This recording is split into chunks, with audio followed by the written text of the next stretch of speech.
Hey everybody, this is Greg Benz with a demonstration of the new Local Contrast Enhancement feature in Lumenzia version 3.0. This new tool is designed to allow you to very quickly and easily take areas of the image that are a little bit flat and give them a lot of pop by adding some targeted contrast to those areas without affecting other areas in the image. So for example, in this image, I might want to bring back a little bit more detail in the sky here on the sunlit side of the sky, and definitely in the waves here that to me look nice, but I'd like to make them look even more dynamic by adding some contrast in that part of the image. To do that, I simply need to tell Lumenzia where I want to add contrast. I can do that by using any of the orange preview layers, such as Zone E in this case. And I could also do it by using a lasso selection, or even both, which I'm doing in this case. So Lumenzia is going to look to this part of the image and create a mask for me when I click contrast and put it on a curves layer that will increase contrast. So just to break this down, we've added a curve, which is a steep curve in the area of interest to add contrast, and we've done it through this targeted mask in the top left corner of the image. So we can see kind of before and after we've added a little bit of pop, and notice that the curve was made a little steep so that the opacity doesn't have to be that high. So it's only at 35% to start. I can very quickly bring that up so I can get whatever amount of contrast I want without ever having to even open that contrast layer. So I'm going to go with that setting right there. And now let's go and add a little bit more detail to these waves.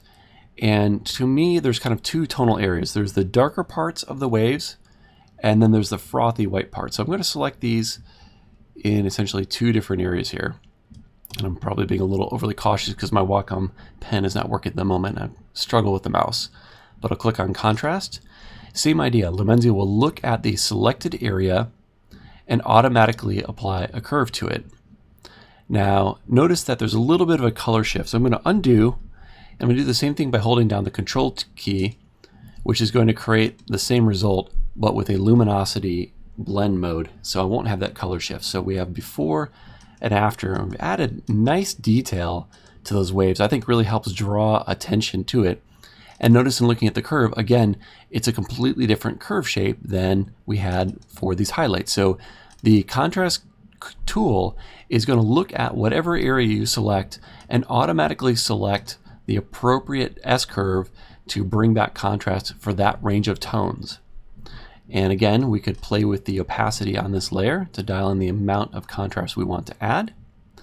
And then lastly, if I want to target this white area, let's draw one more selection around it. And then we'll do the same thing, Command click to avoid any color shift. And I'm going to bring this up a bit, and we can see here that we've just added a little bit more punch to those waves. So with just a couple of quick selections or luminosity mask, we've gone from here to here. Just a quick little adjustment.